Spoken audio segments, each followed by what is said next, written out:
मुझसे मिलने कोई मत आना। सोशल मीडिया के बढ़ते प्रभाव की एक गंभीर तस्वीर अजमेर में सामने आई है, जहां सोशल मीडिया इन्फ्लुएंसर दिलराज उर्फ मिस्टर इंडियन हैकर से मिलने की चाह में यूपी बलिया से एक 12 साल का बच्चा अजमेर पहुंच गया। बाल कल्याण समिति की अध्यक्ष अंजलि शर्मा इसे तीसरा या चौथा मामला बताते हुए गंभीर चिंता जता चुकी हैं। लेकिन गाइज इसके पीछे बहुत सारे कारण हैं कि मैं ऐसा क्यों कह रहा हूँ, और उसमें से एक कारण है ये कुछ पेपर्स। इनके बारे में मैं आपको वीडियो के लास्ट में बताऊंगा कि ये क्या है, क्यों है। लेकिन उससे पहले गाइज आप सभी लोगों का दिल से बहुत बहुत धन्यवाद इतना सारा प्यार देने के लिए, इतना सपोर्ट करने के लिए और मेरी इस जर्नी में साथ जुड़ने के लिए। और मुझे बहुत खुशी होती है जब मेरे दोस्त, मेरे सब्सक्राइबर्स, फैमिलीज़, उनके साथ बच्चे, स्टूडेंट्स और जो भी लोग मुझसे मिलने के लिए आते हैं, जब मैं उनसे मिलता हूँ ना भाई इतनी खुशी होती है। क्योंकि वो लोग जब मुझे पहली बार सामने देखते हैं ना तो उनके इतने अच्छे और रियल रिएक्शंस होते हैं, उनके इमोशंस उनके चेहरे से दिखते हैं, उनकी खुशी जो जाहिर होती है। और जब मैं उसे देखता हूँ ना तो दिल से इतनी खुशी होती है और लगता है कि वाह यार, अपन ने कुछ कमाया है, जो कि असली चीज़ है, जो कि पैसे से या फिर किसी भी चीज़ से बहुत बहुत बढ़ के है। लेकिन आज मैं एक ऐसी वीडियो बना रहा हूँ जिसमें मैं ये बोल रहा हूँ कि मुझसे मिलने कोई मत आना। क्योंकि गाइज यार इसका एक दूसरा पहलू भी है जो कि बहुत ज़्यादा ख़तरनाक है, बहुत ज़्यादा भयानक है, और जिसे सोच के या फिर जब मैं उस स्थिति में फंसता हूँ तो मुझे अंदर से बहुत डर लगता है। क्योंकि भाई इतना बड़ा क्रिएटर होने के साथ साथ मेरी जिम्मेदारियाँ भी हैं, और जितने बड़े क्रिएटर होते हैं उनकी जिम्मेदारियाँ उतनी ही ज़्यादा बड़ी होती है। भाई दूसरा पहलू ये है कि जब लोग हमसे मिलते हैं उन्हें भी खुशी होती है, मुझे भी खुशी होती है। लेकिन दूसरी साइड जब हम उनसे नहीं मिल पाते तो उससे भी ज़्यादा निराशा होती है सामने वाले को भी और हमें भी। भाई बहुत बार ऐसा होता है कि बहुत सारे लोग एक लंबा सफ़र तय करके अपना कीमती समय देके पैसे खर्च करके हमसे मिलने के लिए आते हैं, और बहुत बार ऐसा होता है कि हम लोग उनसे नहीं मिल पाते, और ऐसे में वो लोग बहुत निराश होते हैं। उनको हम पे गुस्सा भी आता है, निराशा भी होती है, और जायज़ भी है यार। कोई इंसान अगर इतना लंबा सफ़र तय करके अपना कीमती समय देके पैसे खर्च करके सिर्फ हमसे मिलने के लिए आए और हम उनसे ना मिल पाए तो मैं समझ सकता हूँ कि उनको कितना ज़्यादा बुरा लगता होगा। लेकिन गाइस क्या करूँ यार, कुछ चीज़ें ऐसी है जो कि मेरे बस में नहीं है। मैं हूँ इंसान एक, काफ़ी बार ऐसा हो जाता है, सच में जाने अनजाने में ऐसा हो जाता है कि हम लोग नहीं मिल पाते हैं लोगों से। क्योंकि भाई आपको पता है कि आजकल हम डेली वीडियोस अपलोड करते हैं, तो इसके चक्कर में हम कभी कैंपिंग करने के लिए जंगल में निकल जाते हैं, कभी हम आउट ऑफ स्टेट होते हैं, कभी तो इंडिया से ही बाहर होते हैं, और महीने में 20 से ज़्यादा दिन तो हम स्टूडियो में होते ही नहीं। और ऐसे के अंदर अगर कोई हमसे मिलने के लिए आता है तो भाई प्रैक्टिकली मेरे लिए पॉसिबल नहीं हो पाता है कि मैं उनसे मिलूं। और जब हम लोगों से मिलते भी हैं तो लोग खुशी खुशी हमारे साथ फ़ोटोज़ लेते हैं, पिक लेते हैं, मुझे भी खुशी होती है। फिर वो लोग उन्हें अपने स्टेटस लगाते हैं, इंस्टाग्राम पे अपलोड करते हैं फ़ोटोज़ को, पिक्स को। तो होता क्या है कि उन्हें देख के और भी बहुत सारे बच्चे, स्टूडेंट्स, बहुत सारे ऐसे लोग जिन्हें यूट्यूब करना है, बहुत सारे लोग जिनके कुछ सवाल होते हैं या फिर जिन्हें सिर्फ हमसे मिलना होता है, उन लोगों के मन में भी आता है यार कि चलो अपन भी चलते हैं भैया से मिलने के लिए। और लोग नेपाल से, कर्नाटका से, उत्तर प्रदेश से, बिहार से, पंजाब से, आप मानोगे नहीं, कश्मीर से, मेघालय से, उड़ीसा से, असम से, इतनी दूर से फिर निकल जाते हैं हमसे मिलने के लिए। काफ़ी बार ऐसा होता है कि बहुत सारे लोग अपने घर वालों को बताते भी नहीं हैं। जब वो मुझसे मिलते हैं, मैं उनसे पूछता हूँ कि क्या आपने अपने घर वालों को बताया कि मैं कहाँ जा रहा हूँ? तो वो लोग बोलते हैं कि नहीं। मैं कहता हूँ कि क्यों भाई, आपने अपने घर वालों को क्यों नहीं बताया? तो वो कहते हैं कि यार अगर मैं अपने घर वालों को बता देता तो वो लोग मुझे यहाँ आने ही नहीं देते। तब मैं सोचता हूँ कि यार ये लोग बिना बताए आए हैं और इनके घर वाले कितने परेशान हो रहे होंगे। और काफ़ी बारी तो ऐसा होता है भाई, क्योंकि बहुत सारे लोग ऐसे होते हैं जो कि घर से पहली बार निकलते हैं, तो उनको नहीं पता होता है कि कौन सी ट्रेन लेनी है, कहाँ से जाना है, कहाँ से बस मिलेगी, कहाँ से क्या होगा, और ऐसे में वो लोग भटक जाते हैं। काफ़ी बारी मैंने देखा है कि लोग रेलवे स्टेशन पे सोते हैं, बस स्टैंड्स पे सोते हैं, 2-2 3-3 दिन तक वो खाना भी नहीं खा पाते, सिर्फ इस उम्मीद में कि भैया से मिलेंगे, लेकिन वो भटक जाते हैं। फिर वो जब लोगों को मिलते हैं तो लोग क्या करते हैं, पुलिस को इन्फॉर्म कर देते हैं कि ये एक बच्चा है या फिर स्टूडेंट है, ये भटक गया है। फिर पुलिस इन्वॉल्व हो जाती है, और फिर जब पुलिस इन्वॉल्व हो जाती है तो फिर हमारे पास कॉल आते हैं कि आपसे मिलने के लिए कोई इतनी दूर से आया है, कहीं से आया है, तो आप आइए। फिर हम जहाँ पे भी हो, उस कंडीशन के अंदर हम कहीं पे भी हो, कुछ भी शूट कर रहे हो या फिर कहीं पे भी हो, ये हमारी जिम्मेदारी होती है कि हम जाएं। फिर भाई हम पुलिस स्टेशन जाते हैं, उनसे मिलते हैं और उनके घर वालों से बात करते हैं। उन्हें बताया जाता है कि आपका बच्चा यहाँ है, आप परेशान मत होइए, और जल्द से जल्द हम इसे आपके पास में पहुँचा देते हैं। काफ़ी बारी तो बहुत सारे बच्चे, बहुत सारे स्टूडेंट्स मना कर देते हैं, बोले कि नहीं हम नहीं जाएंगे, हम तो आपके साथ ही रहेंगे, यहीं पर रहेंगे। अब उनका प्यार ही इतना है, लेकिन हम भी समझते हैं कि ये प्रैक्टिकली पॉसिबल नहीं है, हमसे ज़्यादा ज़रूरी उनके लिए उनके घर वाले हैं। फिर हम उनको समझाते हैं, और जब तक उन लोगों को हम घर ना पहुंचा दे तब तक ये हमारी जिम्मेदारी होती है, और फिर हम कुछ भी नहीं कर पाते, हमें रुकना होता है क्योंकि हमारा फ़र्ज़ है।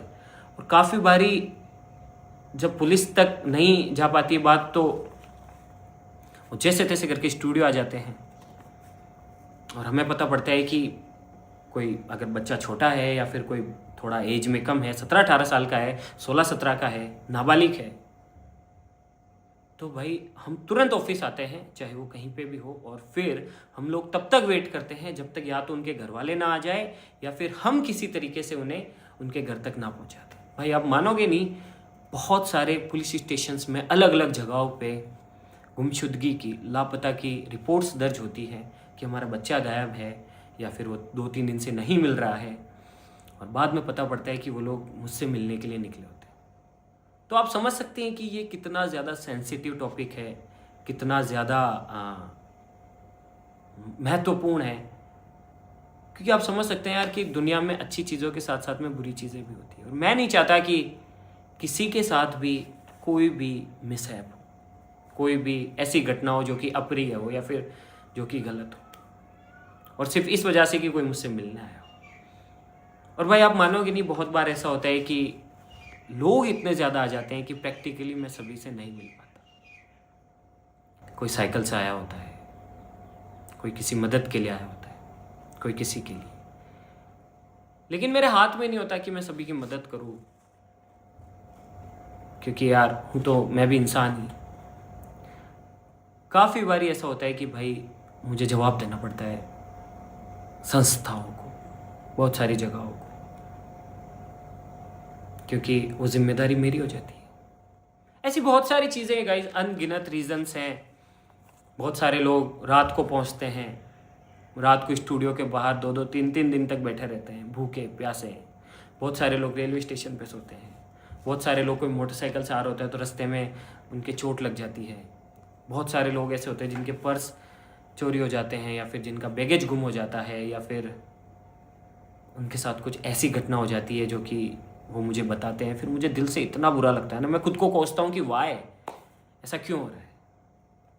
और ऐसी घटनाएं अभी के दिनों में इतनी ज़्यादा बढ़ गई है कि मुझे मजबूरन आप लोगों से ये कहना पड़ेगा कि प्लीज़ यार मुझसे मिलने कोई भी मत आना, मैं नहीं मिलूँगा। क्योंकि अगर मैं एक आदमी से मिलता हूँ तो दूसरा बुरा मान जाता है, तीसरा बुरा मान जाता है कि हमसे मिले, कि उनसे मिले, हमसे नहीं मिले। इसीलिए मैंने ये फैसला लिया गाइस कि मैं अब से किसी से भी नहीं मिलूँगा। और आपको यकीन नहीं होगा गाइस, हमारे यहाँ के जो लोकल न्यूज़पेपर्स हैं उनमें महीने में 3 से 4 खबरें तो सिर्फ हमसे रिलेटेड होती है कि कोई बच्चा कर्नाटका से मिलने के लिए एक इन्फ्लुएंसर से आया, मिस्टर इंडियन हैकर से, कोई नेपाल से आया है, कोई साइकिल पे यात्रा करते हुए आया है, कोई कैसा है, कोई कैसा है। अब मानोगे नहीं, हमारा जो रेलवे स्टेशन है ना, वहाँ पे जितने भी ऑटो ड्राइवर्स हैं, जितने भी टैक्सी ड्राइवर्स हैं, सबको हमारा एड्रेस याद हो गया है, क्योंकि इतने सारे लोग आते हैं। और जैसे ही वो किसी को देख लेते तो खुद ही समझ जाते हैं कि भैया हम समझ गए थे कि ये लोग आपसे मिलने आए हैं, और हम सीधा आपके पास ले आते हैं। जैसे कि एक एग्जाम्पल मैं आपको दिखाता हूँ। ये देखो भाई, ये एक न्यूज़पेपर की कटिंग है मेन ट्रस्ट पे, और इसमें क्या लिखा हुआ है मैं आपको थोड़ा सा पढ़ के सुनाता हूँ। सोशल मीडिया इन्फ्लुएंसर से मिलने 1126 किलोमीटर से अजमेर पहुंचा 12 साल का बालक। CDBWC ने इन्फ्लुएंसर को समझाइश के लिए बुलाया। ये देखो भाई, मुझे बुलाया जाता है अलग अलग गवर्नमेंट संस्थाओं के द्वारा कि इन बच्चों को समझाइए, ये तो आपसे मिलने के लिए पागल हो रहे हैं। मैं जाता हूँ, उन्हें समझाता हूँ, फिर भी वो नहीं समझते हैं, बोले आपके साथ रहना। मतलब बहुत सारी ऐसी चीज़ें होती है। और आप देख सकते हैं कि कितना लंबा पैराग्राफ लिखा हुआ है, ये देखो आप, तो आप लोग पढ़ लेना इसे। एक और ज़रूरी चीज़ जिसकी वजह से मुझे कहना ही पड़ेगा और मुझे ये बात बोलनी पड़ेगी कि प्लीज़ मुझसे मिलने कोई मत आना, मैं आप लोगों से नहीं मिल पाऊंगा। उसका एक रीज़न तो ये है, और दूसरा रीज़न ये है कि आप लोगों की सुरक्षा, ये मेरी जिम्मेदारी है कि अगर कोई मुझसे मिलने आए और उसके साथ अगर कुछ गलत हो तो मैं अपने आप को कभी माफ़ नहीं कर पाऊंगा। इसीलिए मैं साफ कहता हूं कि मुझसे मिलने कोई मत आना गाइज, मैं आप लोगों से नहीं मिलूंगा।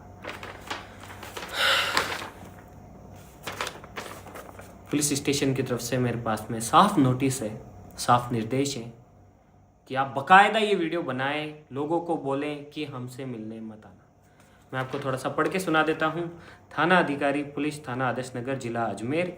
विषय: बालकों की सुरक्षा की दृष्टिगत प्रत्येक वीडियो में चेतावनी संदेश शामिल करने बाबत। उपरोक्त विषयांतर्गत लेख है कि यूट्यूबर दिलराज सिंह रावत द्वारा निर्मित वीडियोस कंटेंट को बड़ी संख्या में नाबालिग बालक बालिकाओं के द्वारा देखा जा रहा है। बालकों की सुरक्षा, संरक्षण एवं उनके सर्वोगत हित को ध्यान में रखते हुए ये निर्देशित कराया जाए कि वह अपनी वीडियो में यह स्पष्ट रूप से चेतावनी अनिवार्य रूप से दे कि हमसे मिलने ना आए। ये संदेश वीडियो के आरंभ अथवा अंत में अनिवार्य रूप से बोला जाए, जिससे बालकों के किसी भी प्रकार की असुरक्षित व्यवहार को रोका जा सके। ये निर्देश बालकों की सुरक्षा और भविष्य को ध्यान में रखते हुए निवारक उपाय के रूप में जारी किया जा रहा है। आपको आदेशित किया जाता है कि मतलब ये जो लेटर है ये पुलिस स्टेशन में गया है बाल कल्याण मंत्रालय की तरफ से, कि ये फिर मेरे पास आया है। तो पुलिस को ये कहा गया है कि पुलिस मुझसे ये सुनिश्चित कराए, मतलब पुलिस ये मेक श्योर करे कि दिलराज सिंह रावत यानी कि मिस्टर इंडियन हैकर ये क्लियर करे कि उनसे मिलने के लिए कोई भी ना आए, ताकि ऐसी प्राकृतिक घटनाओं को होने से रोका जा सके, या फिर बालकों की सुरक्षा सुनिश्चित की जा सके कि जब वो लोग दूर से या कहीं से आए तो उनके साथ कुछ भी मिसहैप ना हो। उनका कहना भी सही है यार, वो अपनी जगह सही है, उनके पास इतने सारे केसेस आते हैं हमसे रिलेटेड, तो ठीक है। आप इतना समझ लो कि मेरे पास में पुलिस की तरफ से नोटिस है, आप पढ़ लेना। ये देखो भाई, ये पढ़ लेना आप। और मेरे पास पुलिस की तरफ से नोटिस है कि भाई मैं ये वीडियो बनाऊं, और मैं बना रहा हूं, और ये सारी चीज़ें करने का मन तो नहीं करता यार। कौन सा ऐसा इन्फ्लुएंसर है या फिर ऐसा कोई होगा जो कि लोगों से बोलेगा भाई मुझसे मिलो ही मत। हमारी तो खुशी, हमारी मेहनत का फल ही वही है कि लोग हमसे मिले, हमारे साथ सेल्फी ले। अगर हमारे साथ कोई सेल्फी नहीं लेगा, फोटो नहीं लेगा, तो फिर हमें कहाँ से पता पड़ेगा कि हम इन्फ्लुएंसर है या फिर हमारी इतनी बड़ी ऑडियंस हमें फॉलो करती है। लेकिन यार उससे ज़्यादा ज़रूरी है, मेरे अपने हित से ज़्यादा ज़रूरी है लोगों की सुरक्षा, बच्चों की सुरक्षा, स्टूडेंट्स की सुरक्षा। तो गाइज़ आज मैं आप लोगों से यही कहना चाहूँगा कि हो सके तो प्लीज़ मुझे माफ़ करना। लेकिन मैं अब से किसी से भी नहीं मिलूँगा। I am really really sorry, लेकिन मैं ऐसा इसलिए बोल रहा हूँ क्योंकि मेरे लिए मेरे सब्सक्राइबर्स की सुरक्षा सबसे पहले है।